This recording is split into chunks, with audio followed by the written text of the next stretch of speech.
Have you ever wondered why some people find incredible peace and energy in their worship, while others just feel, completely exhausted? Oh, yeah. That is such a huge contrast. Right. I mean, you can have two people standing side by side doing the exact same physical actions, yet their internal experiences are just worlds apart. Absolutely. One person looks like they are carrying this massive burden, just dragging themselves through the motions. And then the other person looks so light, like they're actually drawing energy from the act itself. Yeah, and today we are really exploring that unseen engine, the thing that drives that exact difference. Exactly. So today we are taking a deep dive into a really beautiful foundational lesson on Islamic creed, and we're drawing this directly from the ZAD Academy curriculum. It's such a vital topic. We're really talking about the core software running in the background of a person's mind and heart. Yeah, and as a quick reminder to you listening, this is a summary deep dive. Our mission today is just to extract the most important nuggets of insight from this curriculum. Right, so you can walk away with a grounded, practical understanding of these concepts. Definitely. And hey, if you find value in these curated learning summaries, make sure to hit that subscribe button so you never miss a discussion. So, to understand the secret to that peaceful heart we mentioned, we really have to start from the ground up. We have to look at the roots. Right, because when we use the word religion in English, I mean, it can mean a lot of different things, right? Well, completely. It could mean a weekend activity or just a cultural identity. Or like a rigid list of rules. But the Islamic context offers this much more comprehensive framework. It does. And to really grasp that framework, we need to look at the Arabic term, which is deen. Deen, D-E-E-N. Right. While deen is often translated simply as religion, its true meaning is, well, it encompasses a complete holistic way of life. I feel like the richness of these Arabic concepts always reveals itself when you look at the linguistic root. Oh, always. And for deen, the root is the verb dana, D-A-N-A. Dana. So knowing how Arabic works, that root probably carries multiple layers of meaning, right? It does, and they are beautifully mirrored. On one side, dana means to master, to subjugate, or to govern. Okay, to master or govern. Yeah, and then on the other side, it means literally the exact opposite. It means to submit, to obey, and to yield. Wait, really? It means both at the same time. That is fascinating. So it's very much a two-way street. Exactly. It implies a relationship where one side has the ultimate authority and lovingly guides, while the other side recognizes that authority and, willingly yields to it. Ah, I see. So it describes a sacred relationship. The most sacred relationship possible. You have the creator, Allah, who governs and sets the path with infinite wisdom. Right. And on the other side, you have the believer who sincerely submits to that guidance. But it is fundamentally different from just blind obedience. Right. It's not a forced subjugation. No, not at all. According to classical scholars, a true healthy deen is built on three internal pillars: love, fear, and hope.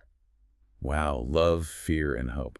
I imagine those three have to balance each other out quite perfectly. They absolutely do. Because, I mean, if you only have fear, it turns the relationship into a dictatorship where you are just terrified of making a single mistake. Yes, and if you only have hope, you might become totally complacent and lazy. Right. Just thinking your actions don't even matter. Exactly. Scholars actually often illustrate this using the analogy of a bird. Oh, a bird. How so? Well, they say love is the head of the bird. It is the driving force that gives direction and life. Okay, that makes sense. And fear and hope are the two wings. You need both wings functioning equally to fly straight. Oh, that is a brilliant visual. Right. You love the Creator for his infinite blessings. You fear the consequences of turning away from his guidance. And you just constantly hope for his profound mercy. That dynamic internal state really just completely reframes the idea of religion. It goes from a static list of chores into a living, breathing relationship. It really does. And this deen manifests in our lives in layers. The lesson outlines three distinct levels. Okay, 3 levels expanding outward from that internal state. Yeah, think of them as three concentric circles. The first, outermost circle, is Islam. Islam, meaning outward submission in this specific context, right? Exactly. It refers to the physical, visible actions you take. Like the 5 daily prayers, fasting, giving charity, like the things an observer could actually record on a camera. Right, the visible stuff. Then you step into the next deeper circle, which is Iman. I-M-A-N. Iman, which translates to faith. Yes, Yeah. inward faith. It is that deep-seated conviction in your heart that actually drives those outward actions. And then there's the third circle, right? Yes, the innermost highest circle is Ihsan. Ihsan. Ihsan. This is the absolute pinnacle of spiritual excellence. It is defined as worshiping Allah as if you can actually see him. Wow. And with the profound awareness that even though you cannot see him, he constantly sees you. There's such a clear natural progression there, from the unseen foundation all the way out to the visible structure. It's a beautiful progression. It makes me think, it's a bit like building a house.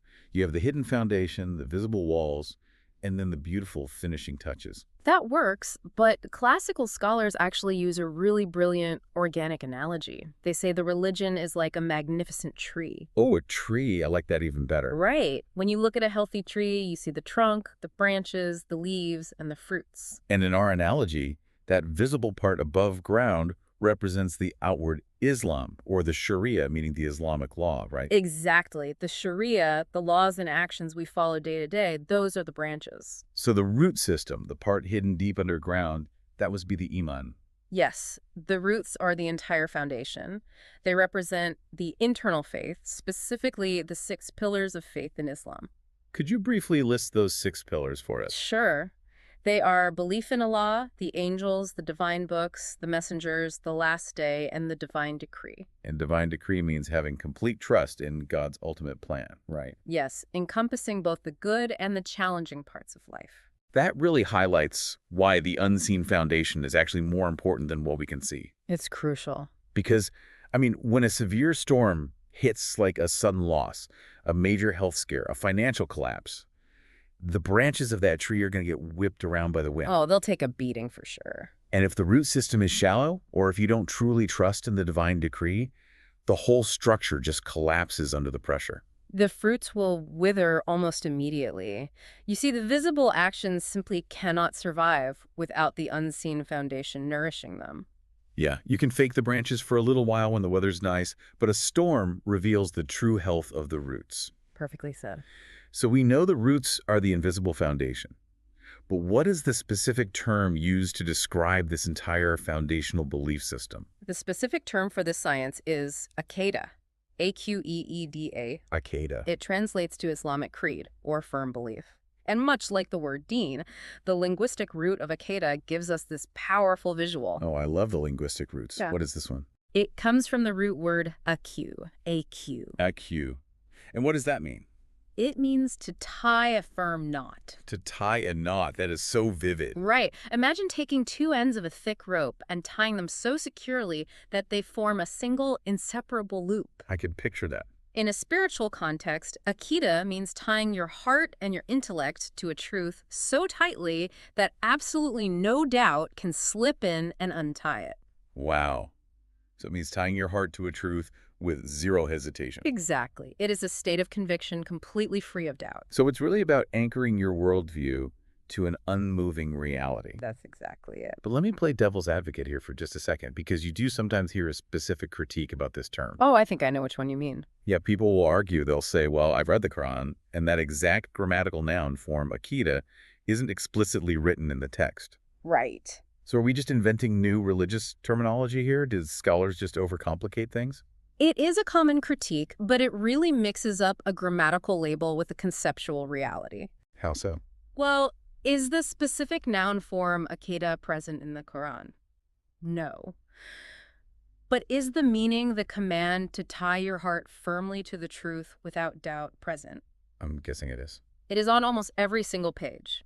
The text constantly addresses the state of the heart, the necessity of unwavering conviction, and the dangers of doubt. Okay, so the core concept is undeniably the bedrock of the religion, even if the specific categorical label came a bit later to help students organize their studies. Exactly. Furthermore, the actual components of the Aqeedah, what you're tying your heart to, they are drawn directly from the primary sources. We aren't just making up the beliefs. Not at all. The Yeah. 6 pillars of faith we discussed as the roots of the tree, those come straight from the famous hadith of Jibril.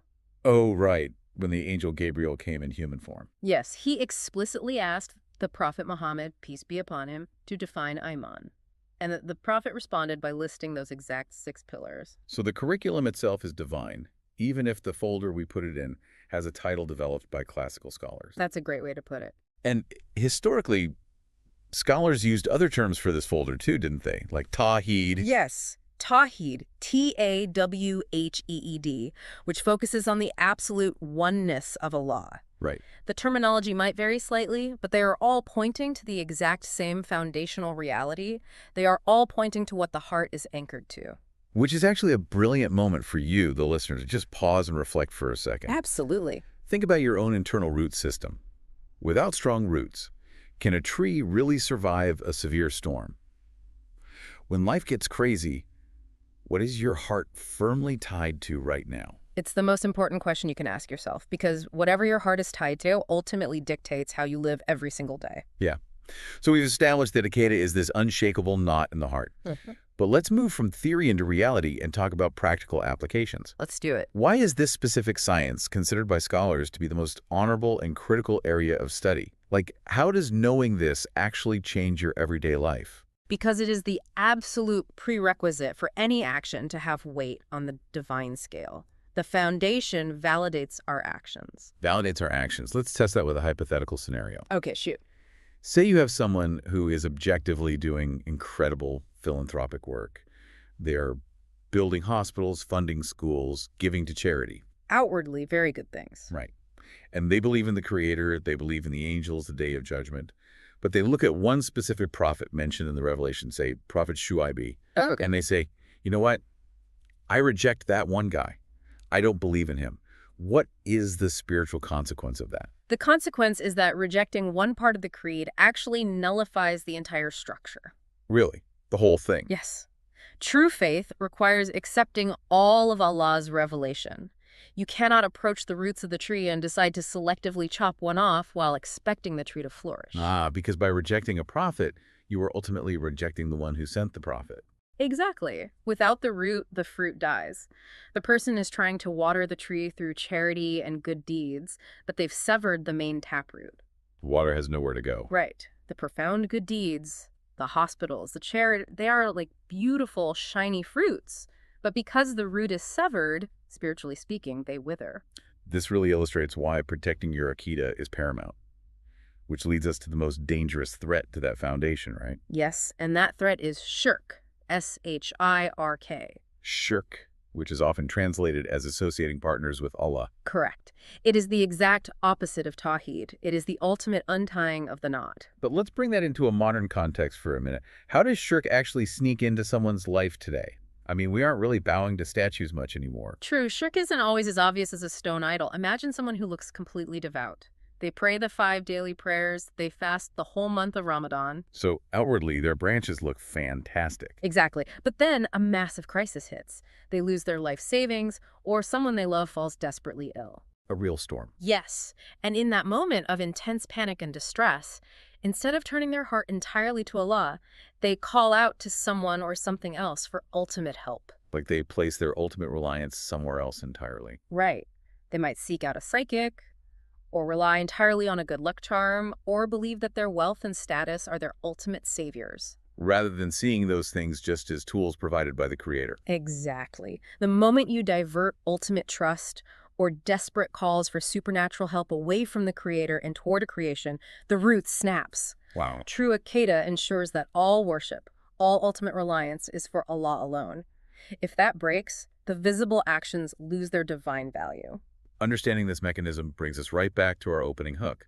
Why do some people find worship exhausting while others find immense peace in it? The scholars call this experiencing the sweetness of faith. The sweetness of faith. I love that phrasing. It's beautiful. When your Aqeedah is strong, when that knot of love, fear, and hope is tied firmly to your Creator, your entire psychological framing of worship shifts. Take waking up for the Fajr prayer before dawn, for example. A perfect example. If your roots are weak, that alarm clock going off is just a brutal, exhausting interruption of your sleep. It feels like a heavy chore. But if your Aqeedah is firm, your brain frames that exact same alarm clock as an invitation. An invitation. Yes. You realize in that quiet moment that the Creator of the universe is giving you a private audience. The physical action is identical, but the internal reality generates energy instead of draining it. It's the exact same dynamic with fasting in Ramadan, isn't it? Oh, absolutely. It stops feeling like a grueling starvation diet, and it transforms into this joyous, intimate connection with the Creator you deeply love. The physical hunger is still there, sure, but the spiritual energy overrides the fatigue because you know exactly who you are doing it for. That internal strength is so powerful.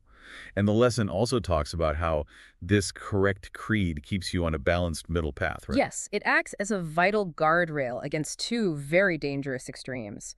The first extreme is called gulu, Ghuluw. Ulu, which refers to exaggeration or extremism. Yes, taking the religion far beyond its intended boundaries.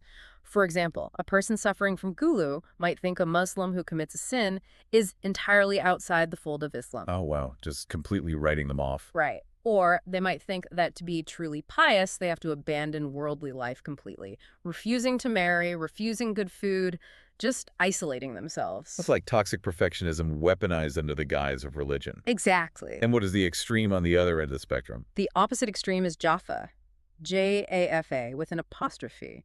This is negligence or apathy. So Jaffa is the person who says, well, merely saying, I believe is enough. Right. They claim their internal knot is strong, but they never do any good deeds. They ignore all the boundaries, and they say, well, my heart is clean, so actions don't matter. So if Gulu is driving off a cliff to the right by obsessing over every detail, then Jaffa is driving into a ditch on the left by falling asleep at the wheel. That is the perfect analogy. Correct. Aqeedah keeps the steering wheel perfectly centered. It teaches you that true faith requires both that internal belief and the outward action. Yes, keeping you perfectly balanced. Which really makes me think about the mental health aspect of all this. I mean, we live in an era of unprecedented existential anxiety. Oh, without a doubt. Does this internal knot play a role in how we answer life's really big, overwhelming questions? It plays the primary role.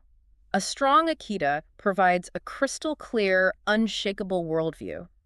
It explains exactly why we are here and where we are going. And when you have the answers to those questions anchored deeply in your heart, the day-to-day anxiety really just has to shrink, doesn't it? It brings profound psychological peace because your ultimate reliance is entirely on the all-knowing Creator. It frees you from worldly anxieties. You aren't just reacting to every piece of bad news like a leaf blowing in the wind. Exactly, which brings up a great thought-provoking question for our listeners. When life gets difficult and chaotic, does your internal foundation hold you steady, or do you feel like you're just blowing in the wind? That is a powerful question to sit with. Well, we have covered some incredible, life-changing ground today. Let's do a quick recap to lock in the core nuggets of wisdom we've extracted. Sounds good. Number 1, the religion is beautifully illustrated as a tree. Sharia, the physical actions, are the branches, but Aqidah, the internal beliefs, are the unseen roots. Number 2, Aqeedah means a firm knot in the heart. It is an unshakable belief in the core pillars of faith. And number 3, a correct, sincere belief is the absolute requirement for our good deeds to be accepted. It keeps us balanced, and it lets us taste true peace and happiness in this world and the next. Today, we explored one important lesson from the ZAD Academy curriculum. We hope this summary has strengthened your understanding and encouraged you to continue seeking authentic Islamic knowledge. Remember that beneficial knowledge brings us closer to Allah and improves every aspect of our lives. It really does. If you enjoyed this summary, please subscribe to the channel, follow the podcast, leave a comment, and share this episode with your family and friends. May Allah reward you abundantly. See you in the next ZAD Academy lesson summary, inshallah.